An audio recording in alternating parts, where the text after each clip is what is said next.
नमस्कार, माझं तमाम माता भगिनींच्या लाडक्या बहीण योजनेच्या नवीन व्हिडिओमध्ये स्वागत आहे। लाडकी बहीण योजनेसंदर्भात लाडक्या बहिणीसाठी अतिशय महत्त्वाची अपडेट आपण या व्हिडिओमध्ये पाहणार आहोत, तर व्हिडिओ शेवटपर्यंत पहा। मित्रांनो, लाडक्या बहिणीसाठी मोठी अपडेट 21 रुपयाबाबत आतली बातमी आली समोर।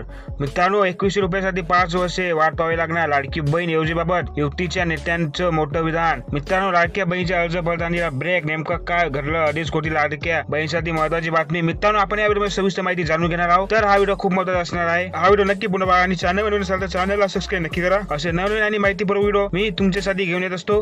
तर चला मित्रांनो, व्हिडिओ सुरू करूया। मित्रांनो, ज्या कुटुंबाचं आर्थिक उत्पन्न 2.5 लाखापेक्षा कमी आहे अशा कुटुंबातील महिलांसाठी राज्य सरकार मुख्यमंत्री लाडकी बहीण ही योजना सुरू केली आहे। या योजनेअंतर्गत लाभार्थी महिलांच्या खात्यात दर महिन्याला 1,500 रुपये जमा करण्यात येतात। गेल्या जुलै महिन्यात या योजनेच्या अंमलबजावणीला सुरुवात झाली होती। आतापर्यंत एकूण 9 हप्ते महिलांच्या बँक खात्यामध्ये जमा करण्यात आले आहेत। मात्र या योजनेमुळे राज्याच्या तिजोरीवर मोठा ताण पडत असल्याचं बोललं जात आहे। तसेच सरकार इतर योजनेचे पैसे या योजनेकडे वळवत असल्याचा आरोप विरोधकांकडून सुरू आहे। मात्र दुसरीकडे काही झालं तरी ही योजना सुरू झाली असा दावा महायुतीच्या सरकारकडून केला जात आहे। दरम्यान आमचं सरकार आलं तर आम्ही लाडक्या बहिणींना 1,500 रुपये नाहीतर 2100 रुपये देऊ अशी घोषणा विधानसभा निवडणुकीच्या प्रचारावेळी महायुतीच्या नेत्याकडून करण्यात आली होती। राज्याच्या अर्थसंकल्पीय अधिवेशनामध्ये याबाबत घोषणा होऊ शकते असा अंदाज व्यक्त केला जात होता। मात्र अर्थसंकल्पीय अधिवेशनामध्ये या योजनेतील वाढीव पैशाबाबत कोणतेही निर्णय घेण्यात आले नाही। त्यामुळे आता 21 रुपये कधी मिळणार याकडे संपूर्ण राज्याचे लक्ष लागलं आहे। ज्या कुटुंबाचं आर्थिक उत्पन्न हे 2.5 लाखापेक्षा कमी आहे अशा कुटुंबातील महिलांसाठी राज्य सरकार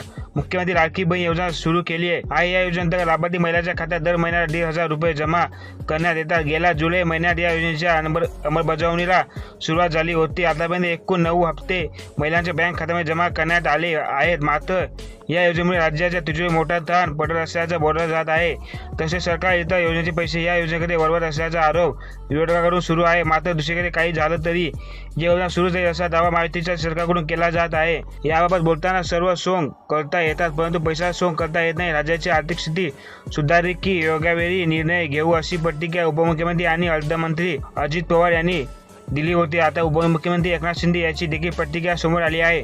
लाडक्या बहिणींना सरकारी ताकद वाढवली त्यामुळे राज्याची आर्थिक ताकद वाढली की आम्ही लाडक्या बहिणींना 21 देणार आहोत असं एकनाथ शिंदे यांनी म्हटलं होतं। विरोधकांकडून सुधारव, आम्ही जे बोलले ते बोललो। काँग्रेसने देखील आश्वासन दिले होती मात्र त्यांनी ती पाळली नाहीत असं एकनाथ शिंदे यांनी म्हटलं आहे। मात्र तरी देखील 21 रुपये कधी मिळणार याकडे आता राज्यातील लाभार्थी महिलांचं लक्ष लागलं आहे। राज्यात महायुती सरकार अस्तित्वात येऊन जवळपास 5 महिने उलटले आहेत मात्र अद्याप लाडक्या बहिणीचे पैसे वाढवण्याबाबत सरकारने कोणतेही निर्णय घेतला नाही। यावर युतीच्या महिला नेत्यानं प्रतिक्रिया दिली आहे। महाराष्ट्र विधानसभा निवडणुकीआधी महायुतीची सरकारने राज्यात मुख्यमंत्री माझी लाडकी बहीण योजना आणली। या योजनेच्या अंतर्गत राज्यातील गरीब महिलांना दरमहा 1,500 रुपये दिले जाऊ लागले। यानंतर विधानसभा निवडणुकीत सरकारने लाडकी बहीण योजनेचे पैसे 21 रुपये केले जास्तीत जास्त असं आश्वासन दिलं। माहिती सरकार सत्तेत येताच महिलांच्या 21 रुपये दिले जाते असं माहिती सरकारच्या नेत्याकडून सांगितलं जात होतं। मुख्यमंत्री माझी लाडकी बहीण योजना अंतर्गत पात्र महिलांच्या दरमहा 1,500 रुपये देण्यात येतात। मात्र काही महिला निक्षात न बसताना योजनेचा लाभ घेत असल्याची अर्जाची पडताळणी सुरू करण्यात आली। पण आता या अर्ज पडताळणीच्या संदर्भात एक मोठी बातमी समोर आली आहे। मुख्यमंत्री माझी लाडकी बहीण ही महायुती सरकारची अत्यंत महत्त्वाची योजना आहे।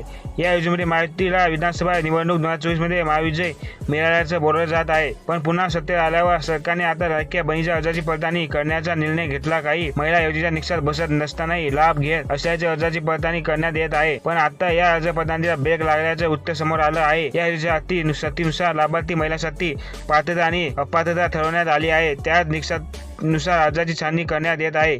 योजनेच्या निकषानुसार अर्ज केलेल्या महिलेकडे सक्षम पदाधिकारी यांनी दिलेली कुटुंब प्रमुखांचा उत्पन्नाचा दाखला, वार्षिक उत्पन्न 2.50 लाख रुपयापर्यंत असणे अनिवार्य असणे आवश्यक आहे। मात्र काही महिलांच्या उत्पन्न अपेक्षा अधिक असतानाही योजनेचा लाभ घेत आहे त्यामुळे अर्जाची छाननी करण्यात येत आहे। महिलांच्या उत्पन्नाची माहिती मिळवण्यासाठी आयकर विभागाने राज्य सरकार माहिती मागितली होती मात्र आयकर विभागाने ही माहिती अद्याप दिली नाहीये। तसेच आयकर विभागाने ही माहिती देण्यास आकार दर्शवल्याचंही उत्तर समोर आलं आहे। त्यामुळे लाडक्या बहिणीच्या अर्जाची छाननी कडली असल्याचं उत्तर एबीपी माझा उतोनीने दिलं आहे। मिळालेल्या माहितीनुसार राज्य सरकारने लाडक्या बहिणीच्या उत्पन्नाबाबत आयकर विभागाने मागितलेली माहिती लवकरच मिळणार असल्याचं बोललं जात आहे। ही माहिती मिळाल्यावर महिलांच्या अर्जाची छाननी सुरू होणार आहे। मित्रांनो, म्हणून महिलांचा लाभ बंद होतो। महिला व बालविकास मंत्री अजय तटकरे यांनी काही दिवसापूर्वी योजनेबाबत माहिती देताना म्हणाले की ही योजना 21 ते 65 वयोगटातील महिलांसाठी लागू आहे। त्यामुळे 65 वर्ष पूर्ण करणाऱ्या महिलांचा लाभ दर महिन्याला बंद होतो। यामुळे लाभार्थ्यांची संख्या नियमितपणे बदलत असते। सध्या सुमारे 1.20 लाख महिला महिलांनी वयोमर्यादा वयामुळे त्या योजनेतून बाद झाले आहे. त्याचप्रमाणे विवाहानंतर इतर राज्याच्या स्थायिक झालेल्या महिलांचे योजनेअंतर्गत विचार केला जात नाही. राज्यातील जवळपास 2.5 कोटी महिलांना या योजनेचा लाभ मिळत असून महिलांच्या जीवनात सकारात्मक बदल घडून आला आहे. त्यामुळे महिलांकडून सरकारने अभिनंदन केले जात आहे. मित्रांनो, तुम्हाला काही अडचण असेल तर तुम्ही कमेंट करून सांगू शकता. आणि मित्रांनो, व्हिडिओ आवडला असेल तर व्हिडिओला लाईक करा. आणि मित्रांनो, चॅनल नसेल तर चॅनल सबस्क्राईब नक्की करा. मित्रांनो, भेटूया पुढच्या व्हिडिओमध्ये. तोपर्यंत नमस्कार.